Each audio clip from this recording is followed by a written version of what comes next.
कि शेयर बाजार में एमटीएफ का प्रयोग कैसे करते हैं। एमटीएफ मार्जिन ट्रेडिंग फैकल्टी, इसका प्रयोग कैसे करते हैं, इसके क्या फायदे हैं, क्या नुकसान है। तो आपको भी शेयर मार्केट में काम करना है तो आपको भी एमटीएफ के बारे में पता होना चाहिए। नमस्कार दोस्तों, वेलकम है share market with Kanchan channel में। आज इस वीडियो में बात करेंगे शेयर मार्केट की बहुत ही जरूरी जानकारी के बारे में। आइए समझते हैं कैसे एमटीएफ का प्रयोग किया जाता है, क्योंकि एमटीएफ का प्रयोग जो व्यक्ति शेयर बाजार में कर लेता है वो शेयर मार्केट से अच्छा खासा पैसा बना सकता है। तो एमटीएफ के कुछ फायदे भी हैं और कुछ नुकसान भी होते हैं। यदि आप सही जानकारी से एमटीएफ का प्रयोग करते हो तो आप अच्छा खासा पैसे को ग्रो कर सकते हो।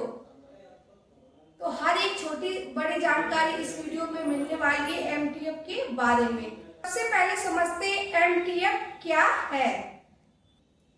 एमटीएफ का मतलब होता है मार्जिन ट्रेडिंग फैकल्टी, यानी आप एमटीएफ से अपने शेयर को गिरवी रख के या फिर आप उधार लेके भी शेयर को खरीद सकते हो।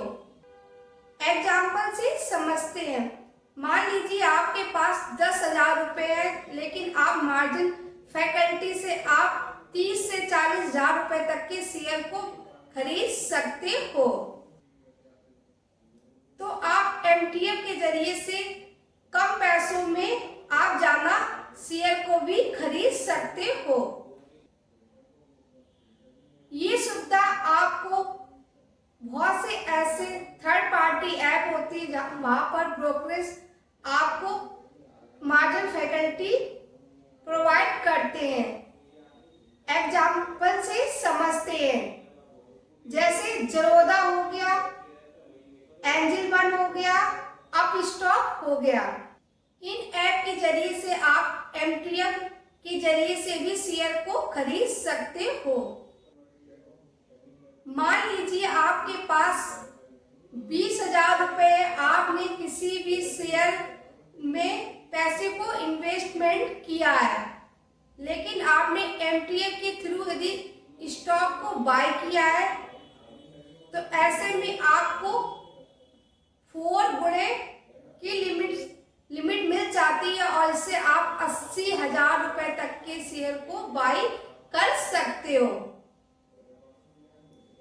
एग्जाम्पल से समझते, मान लीजिए आपके पास सिर्फ 20,000 रुपए है, आप कोई भी स्टॉक को बाय करना चाहते हो।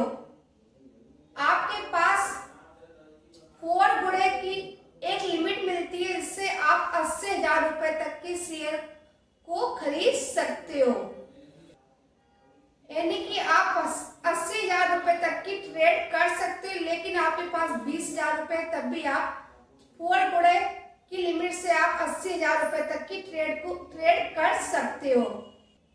एमटीएफ का प्रयोग कैसे करें। बहुत से लोग होते हैं जिनको एमटीएफ का प्रयोग करना नहीं आता कि कैसे एमटीएफ का प्रयोग करके आप शेयर बाजार में कम पैसों से ज्यादा ट्रेड को भी बाय कर सकते हो। एमटीएफ का प्रयोग करना बहुत ही ज्यादा सरल होता है। एमटीएफ का प्रयोग करने के लिए आपको 5 बातों का ध्यान रखना है। नंबर 1, सबसे पहले आपको अपने ब्रोकर के ऐप को ओपन करना है। वहां पर एमटीएफ सेगमेंट को एक्टिव करना पड़ता है।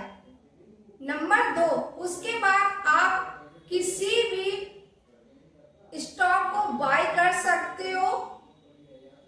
वहां पर आपको मार्जिन की सुविधा मिलती है, लेकिन आप जो भी स्टॉक को बाय कर रहे हो तो वहां पर आपको एमटीएफ में स्टॉक को बाय करना आना चाहिए, तभी आपको मार्जिन का प्रयोग कर सकते हो। यानी कि आपको एमटीएफ मोड को ओपन करना होगा, फिर आप कोई भी स्टॉक को बाय कर सकते हो। नंबर 3,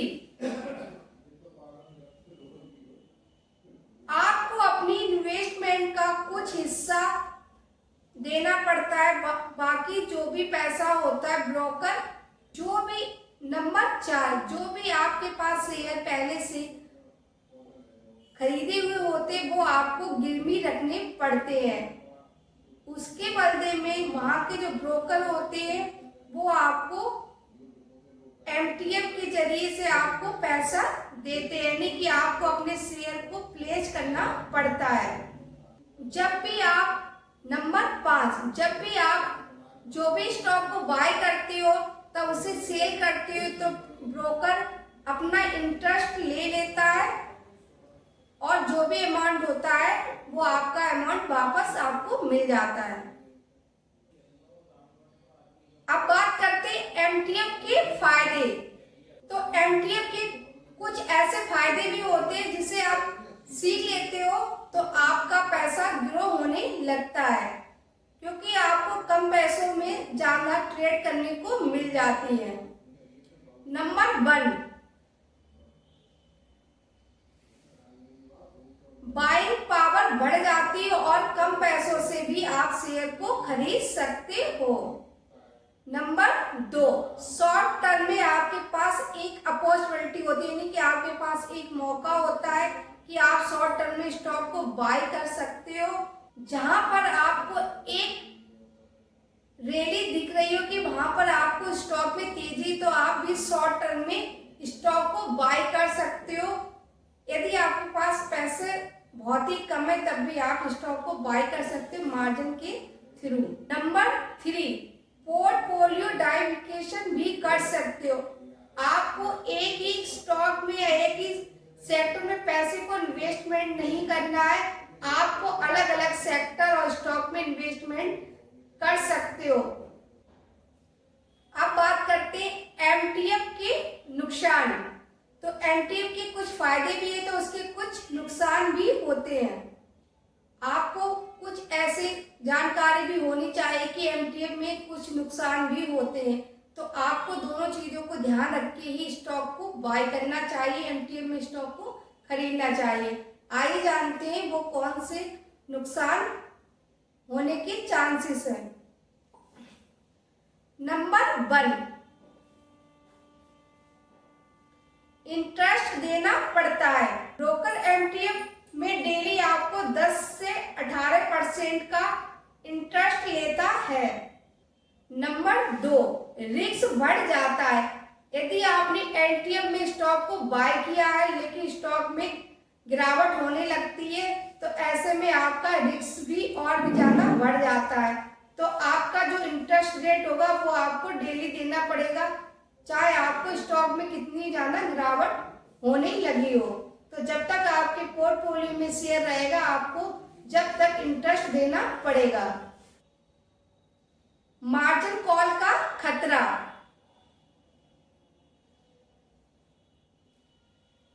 अगर शेयर बहुत ज्यादा गिर जाता है ऐसे में जो ब्रोकर होते हैं वो आपके स्टॉक को सेल भी कर सकते हैं, वो भी जबरदस्ती, यानी कि यदि शेयर में लगातार गिरावट हो रही है या फिर जो आपके पोर्टफोलियो में शेयर वो भी लगातार गिर रहे हैं, ऐसे में जो वहां के ब्रोकर होंगे, जो भी आप ऐप यूज कर रहे होंगे, तो ब्रोकर जबरदस्ती से आपके स्टॉक को भी बेच सकता है।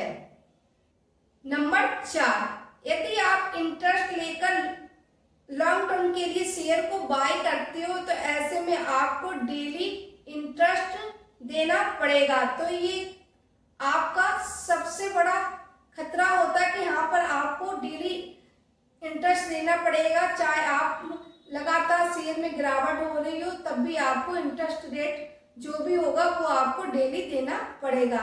तो आप लॉन्ग टर्म के लिए कभी भी मार्जिन पर शेयर को बाय ना करें।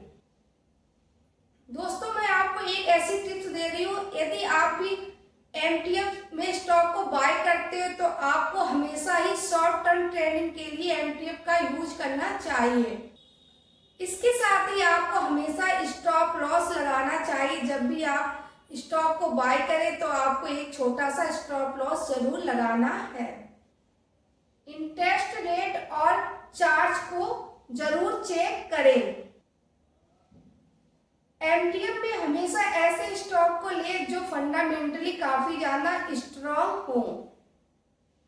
आपको कभी भी एमटीएम में ऐसे स्टॉक बाय नहीं करने हैं जो बहुत ज्यादा रिस्की हो, तो आपका वहां पर रिस्क और भी ज्यादा बढ़ जाता है। तो जब भी आप एमटीएम में स्टॉक को बाय करें तो आप फंडामेंटली जो स्ट्रॉन्ग शेयर हो उसी को बाय करें। दोस्तों, एमटीएम दो धारी तलवार की तरह हमेशा ही आपके सिर पर लटकती रहती है। यदि आपने सही जगह पे स्टॉक को बाय किया है मार्जिन पर, तो आपका प्रॉफिट डबल भी हो सकता है। यदि आपने गलत डिसीजन लेके कहीं पर गलत जगह पे एंट्री किया, ऐसे में आपका लॉस भी 2 गुना हो सकता है।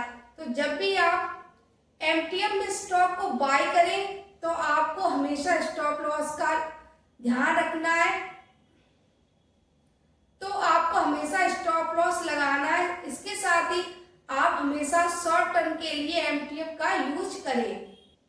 यदि आपको ये वीडियो अच्छा लगा हो तो वीडियो को लाइक, चैनल को सब्सक्राइब और बेल आइकन को प्रेस करना बिल्कुल भी ना भूलें। जो भी जानकारी दी है सिर्फ आपको एजुकेशन पर्पज से दी है, जिससे कि आपको भी एमटीएम के बारे में सही नॉलेज हो सके। कंप्लीट वीडियो देखने के लिए thank you so much. Bye bye and take care.